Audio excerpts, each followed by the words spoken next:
Broadway's My Beat. From Times Square to Columbus Circle. The gaudiest, the most violent, the lonesomest mile in the world.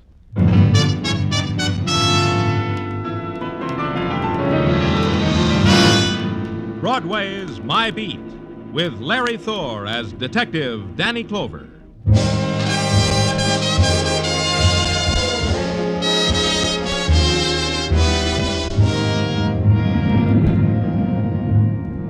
Broadway.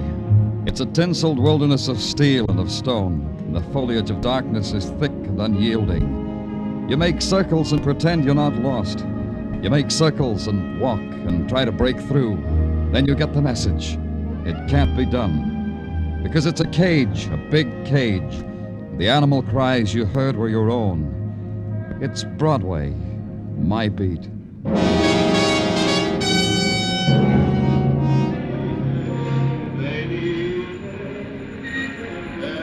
At 10 o'clock of a bright December morning, Broadway's music shops open their loudspeakers.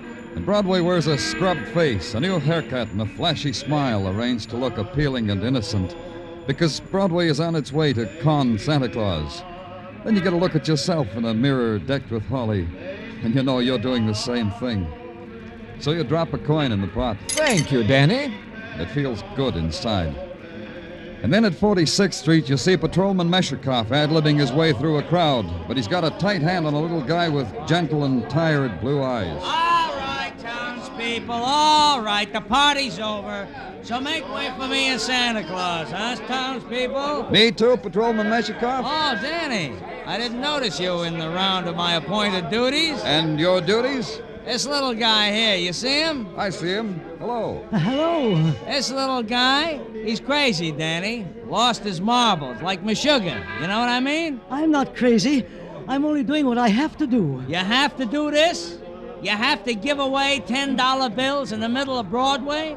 This is not only a hindrance to the flow of traffic, it smacks also of holes in the head. You tell me about it, mister. I'll tell you, Danny, even if it breaks my heart, this sweet little character is a potential client for Bellevue.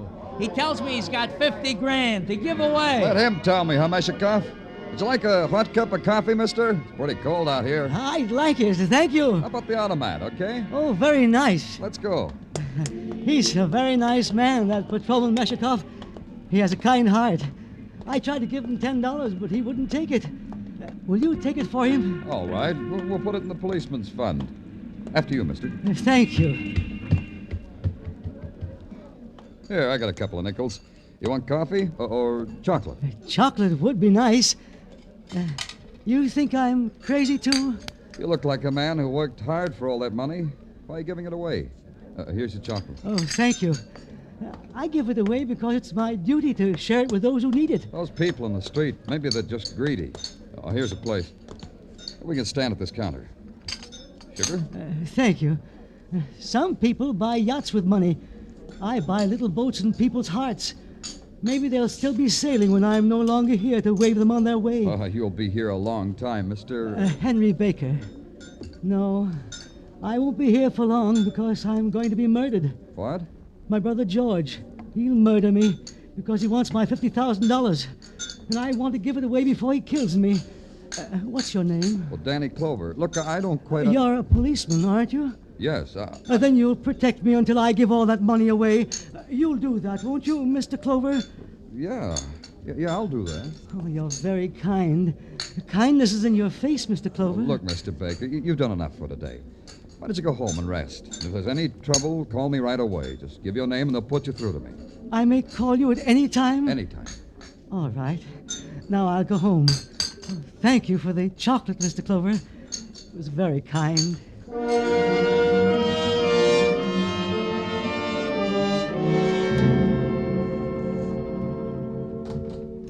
Danny, there's Mr. George Baker wants to see you. Oh, well, show him in. Okay, Danny. Right in here, Mr. Baker. Thank you. Lieutenant Clover? Yes. What can I do for you? Sit down. Thank you. I just learned you had a little talk with my brother. So? So this. I've come to ask you not to have him put away. You think he should be put away? Well, he's mad. Oh, I won't quibble with you. I just know that. Mr. Baker, I talked to your brother a long time. I think you can be proud of him. Proud? Hardly that. Making a fortune and giving it to drifters. Well, that's his own affair, I suppose. But it's the other thing. Which is? His insane delusion that I want to murder him. Yet you don't want him committed to an institution. Why? Well, I'm sorry for him. He means no harm. I try to help him. How? Well, I arranged that he be taken care of by a doctor. Oh, I'm glad you did. What doctor? An expensive one, Dr. Michael Sinclair. Dr. Michael Sinclair. I see. Oh, pardon me a minute. Yeah, surely. Danny Clover speaking. He tried it again, Danny. He tried to kill me again. He did, Henry? When was this? Just now, just this instant. He shot at me, but he didn't get me. I'm glad to hear it, Henry. You'll have to do something, Danny. Promise me you'll do something. I promise. Where are you? 2150 East 20th Street. I'll be right down. Your brother, Mr. Baker. What did he want? You'll have to excuse me. I got to get down there. He says there's been another attempt on his life.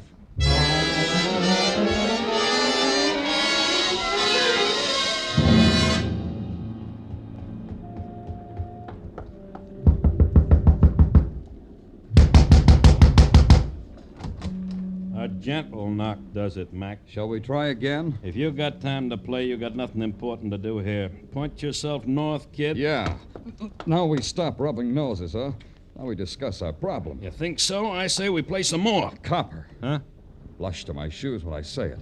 I'm from the police. Oh, so I can't bang on you, huh? I gotta throw my hands back against the wall and drop my jaw and say, golly. I gotta do that because you're from the police. Do it. It'll make me feel important. Where are you from? From here. Landlord. I had cards printed once that said Ben Croft, landlord. They got sticky on a hot day and melted, but I ain't changed. You want a crummy room? I want to see Henry Baker. Huh? I got a theory. You want to hear? I'll tell you.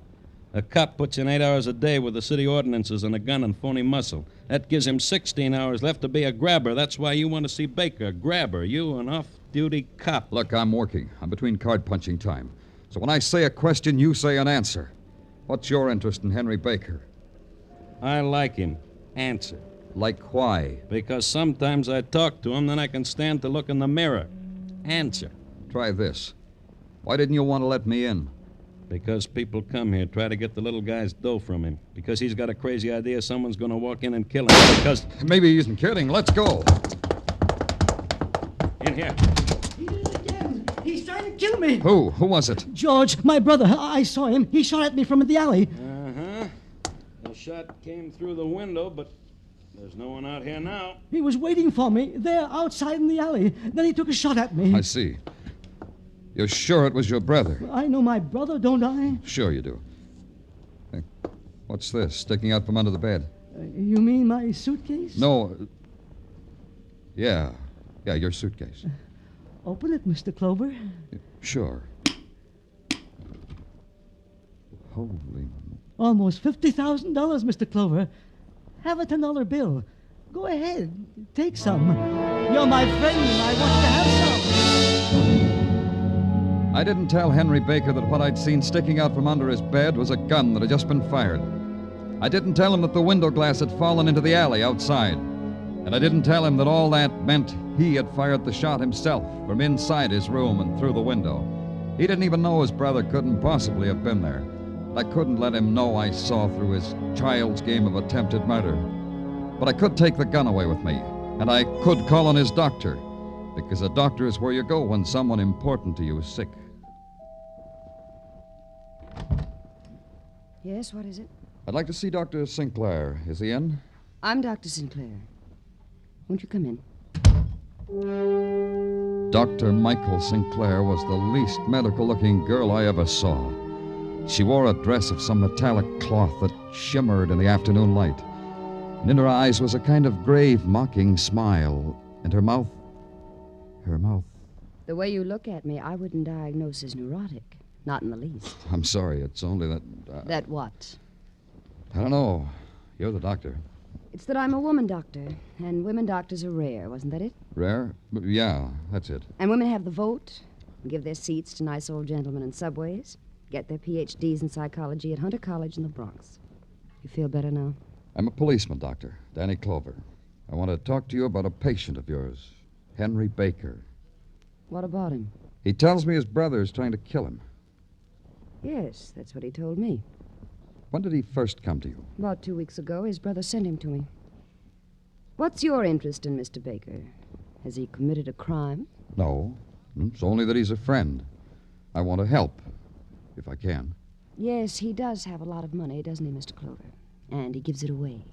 It's good you're a woman. Don't be angry. I find greed universal. I have it myself. I just diagnosed you incorrectly, that's all. Or did I? You keep records of everything Baker tells you? Of everything everyone tells me. I record it on tape. New world, new methods. I find it more revealing and more accurate than taking notes. May I hear Baker's recording?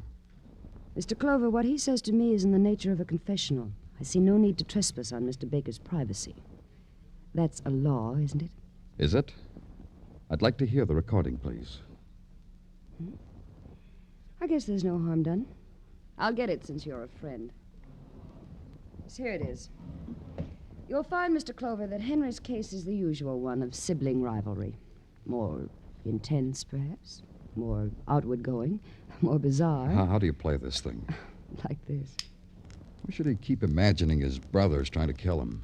That's my problem, Mr. Clover, and I... Shh, that's me. Everything, just as it comes to you.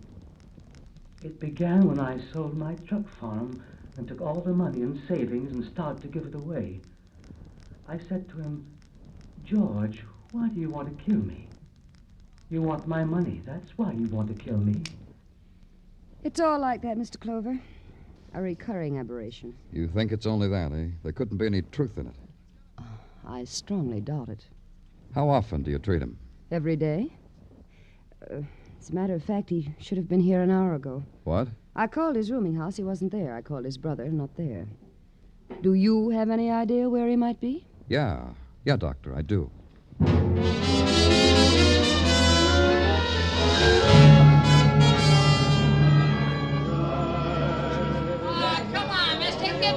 You go away. I gave you $10 this morning. I remember your face. Here you are, sir. Will you have... Henry, come here. Oh, hello, Mr. Clover. Oh, you're angry at me for giving away money again, aren't you? No, I'm not angry, Henry. Shall we have another cup of chocolate? Oh, that would be nice. All right, Henry. Oh, but I can't. I just remembered. I have an appointment with Dr. Sinclair. Would you like to come along? All right, Henry. Oh, she's very pretty. Oh, Mr. Clover. Huh? What's the matter? Mr. Clover. Mr. Oh.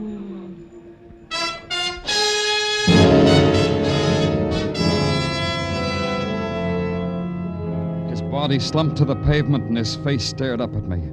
It was a face from which everything had fled. Terror, the waiting, the protest against pain, the slender knife between his ribs, the blood that nudged from the corner of his lips was the shape of his dying. And suddenly the crowd was aware that death had touched him. The confusion welled out from near the dead man, eddied, then broke itself into the fragments of people shopping for a happy Christmas. And with them, inside the sudden spasms of shock and motion, and lost, was a person who had just killed a friend of mine.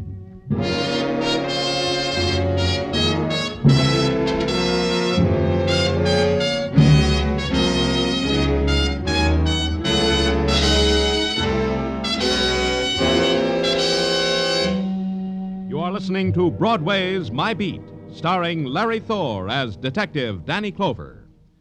Did you know it was Buster Keaton playing Sing It Again's phantom voice these last few weeks? Well, now there's a new phantom riding the airwaves on Sing It Again. For identifying him tonight, some CBS listener can win $50,000 in cash prizes, radio's largest jackpot. Phone calls go out from coast to coast. Be ready when Sing It Again comes your way over most of these same CBS stations later tonight.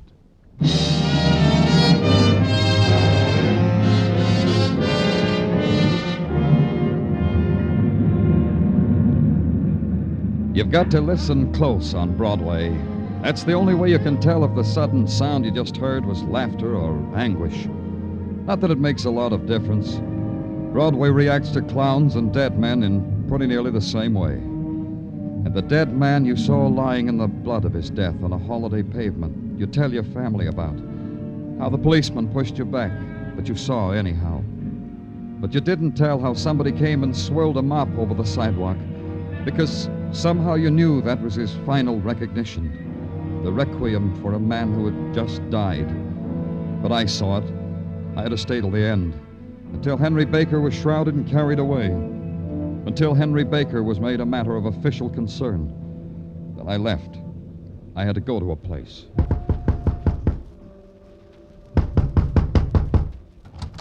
Yeah? Oh, it's you, the police fella. Yeah, Croft, me. Then come on in out of the snow and cold and the dismal elements. See, I'm doing the right thing by you.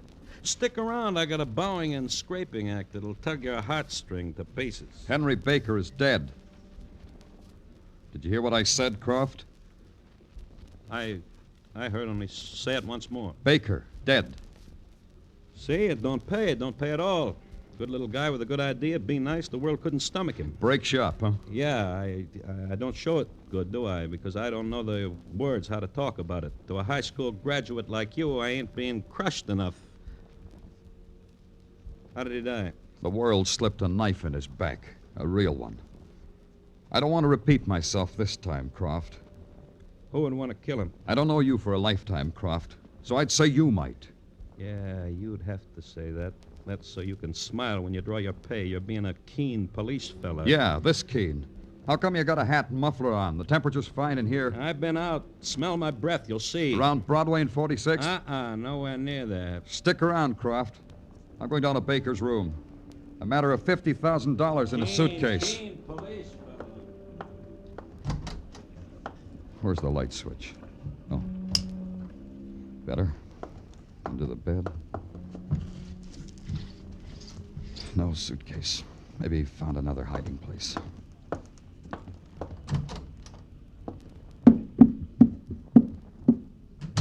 Oh, not in the closet. Maybe in the bureau.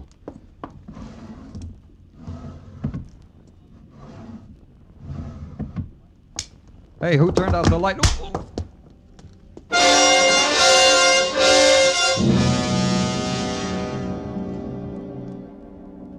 Somewhere I heard it, caught hold of it, and wouldn't let it go. Christmas bells banging an offbeat rhythm to a dream I never had before. I was in the middle of a room which was in the middle of a room which was in the middle of a room, and far away, far, far away was a little man with a blood-red $10 bill tucked in his coat lapel. Then he did a clever thing. He did a backflip. When he stood up, it wasn't him at all. Her name was... It didn't make any difference. She was dressed in metallic cloth, and her mouth said I'd better get up. So I did. I looked for Ben Croft, and he wasn't there. So the thing for me to do was to get back to the office. So I did.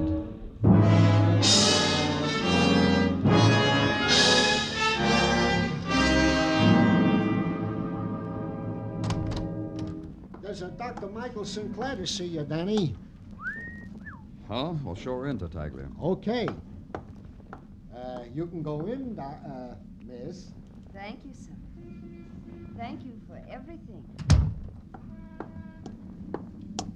Surprised to see me, Mr. Clover? Should I be? Yes. I'm a very busy doctor, and I know you're a busy, busy man, so I'll come right to the point. I want Henry Baker's money, all that was left of it. Oh? You're his widow? Henry never told me. Neither did you. Nothing quite so cheap as that, Mr. Clover. Henry promised me his money. Every visit to my office he promised me. He said that when he died, he wanted me to have whatever money was left because I was good and kind and helped sick people. Henry said all that? On a tape recording? No. No, that was our own secret. When a man says things like that to a girl doctor, Mr. Clover, she wouldn't record it as if it were a symptom of a wandering mind. Now, would she? I wouldn't know. And I wouldn't want to keep you from your appointed rounds, Doctor. So many people must be crying out for you. You're saying I don't get the money? I'm saying we haven't got it. I'm saying a girl with a bright, shining mind like yours can make her own way in the world without robbing the dead. I'm saying... Quite enough. And all of it insulting. Ain't it the truth? Thank you, Doctor. Happy neurosis, Doctor. I was glad when she went. Anyhow, she ruined the decor of my office. I made a note to splatter the place with wax roses, then have her in again. which constituted the mixed-up daydream for the day. Right now, there was a man I had to see. George Baker, loving brother and sole living heir of a murdered man. I wondered how he reacted to the news. At his home, I found out. I have nothing to say to you, Mr. Clover. You don't understand about policemen, do you, Mr. Baker? When they intrude upon grief, they're intruders. I started to talk about you not understanding policemen. We got a right to make a nuisance of ourselves, Mr. Baker. The public demands it. What do you want to know? You thought your brother was mad, didn't you? I told you that. Of course Henry was mad. He gave away money. Money? What money? Money that was in a suitcase under his bed. Do you have the suitcase? Me? You have it. I don't have it. Then find it. It's mine. I'm his only living relative. Take it easy. Take what easy? I want that money. It's mine. See what I mean, Mr. Baker? What? See what I mean? You want that money so badly, maybe you'd kill for it. Get out of here! You can't say that to the law without nudging me with your elbow and smiling. You know that, Mr. Baker. I'll post a suitable reward. Does that interest you, Mr. Clover? A reward? Wait a minute. I know men like you, Mr. Clover. You're greedy. You're holding out for a price. So I'll give it to you. I'll give you 20%. Baker! 25%! So help me, Baker. No, don't hit me. No, I wouldn't do that. I'll just throw you away. Ah! Dog! Pig! Filth! Scum!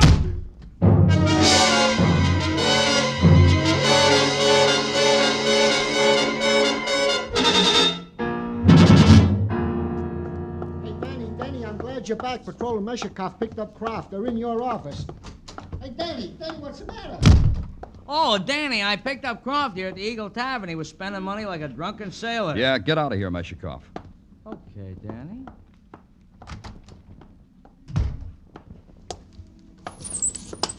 You ran away, Croft. Tell me, bitter men like you always run away? Sometimes. Things leave a bad taste in your mouth sometimes, like you. You do that to me. Now you know. You slugged me, beat me up. That makes you feel good, huh? It would have, but I didn't have the pleasure. Maybe I can arrange it sometime. Just you and me. A pleasure. First, tell me about the dough. The dough that flowed like wine. It was give to me by a little guy who had a healthier brain than all of us. That includes you and me. Baker gave you the money? How much? $100. 10 crispy sawbucks. That makes $100. That made you a big man on 2nd Avenue. Now, you haven't got it right, Mr. Clover. Baker gave me the dough. He made me promise to toast his way to heaven when he died. This I was doing when your bull walked in and stunk it up. You could have followed Baker up to Broadway. You could have stood in the crowd and slipped a knife into him. Then you could have taken his dough and hidden it. You want to know something, Clover? I'll bare my soul to you. None of that what you said could I do. It's a weakness with me how I'm in love with good people. Yeah. Baker sometime had callers in his room. Yeah? The callers. Who were they? You? Me. His brother? His brother. His doctor? His what? His doctor, a perfumed doctor with the body of a girl and the legs of a girl. Like how often? Like practically every day. It was a thing a man could look forward to. Her with her little black case and a smile that said, "Hey, policeman, where you going? I ain't finished with my confession."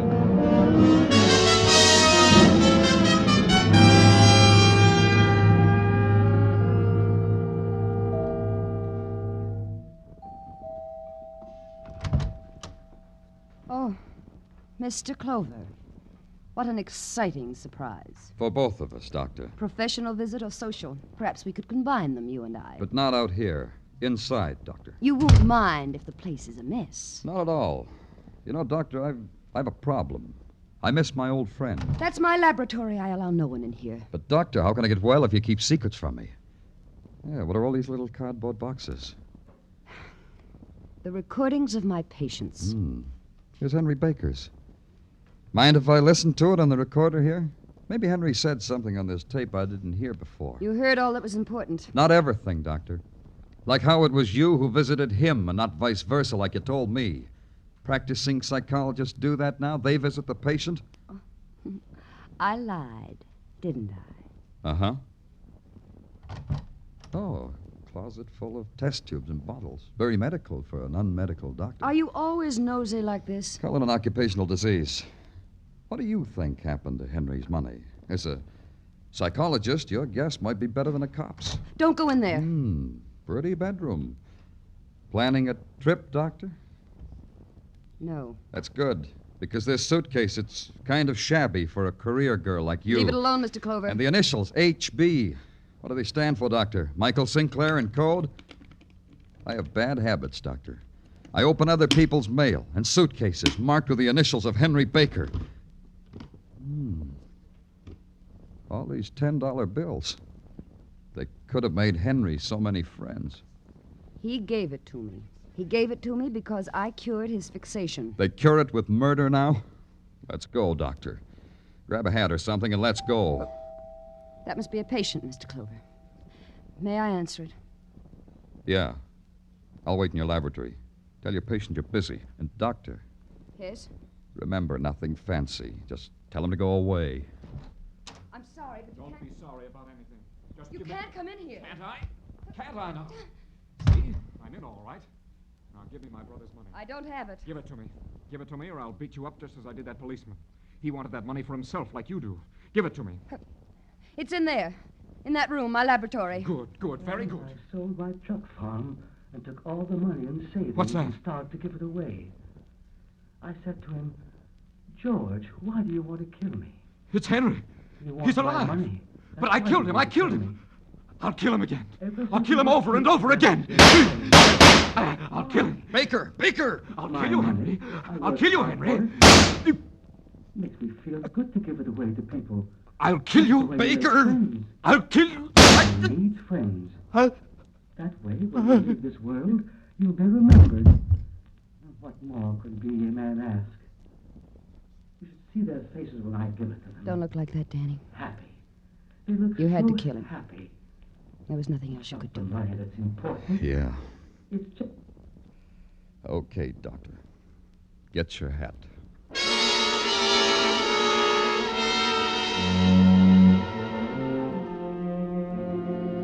And so it was over. Done. A little man had given away pieces of his heart in kindness until it was shattered finally by violence. And his murderer, his brother. 2 bullets had fixed the mask of greed on his face. Michael Sinclair? She had the money all the time.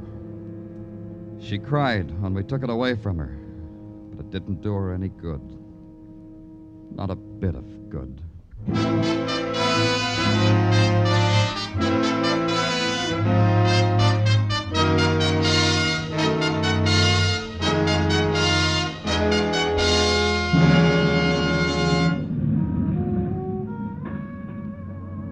Broadway's sleeping now, and the furious avenue of the night is still.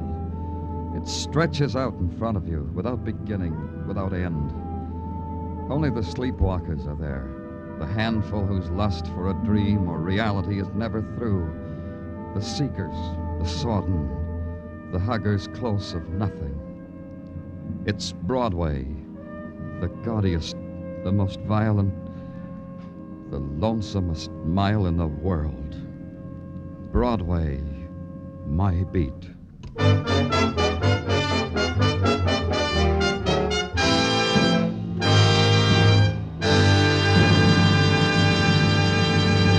Broadway's My Beat stars Larry Thor as Detective Danny Clover and is written by Morton Fine and David Friedkin. The musical score was composed by Alexander Courage and conducted by Wilbur Hatch, and the program is produced and directed by Elliott Lewis. The cast tonight included Charles Calvert, Jerry Hausner, Rolf Sedan, Byron Kane, Lou Merrill, and Joan Banks. A week to go, and Christmas and its problems of shopping and presents grow serious in the minds of most of us.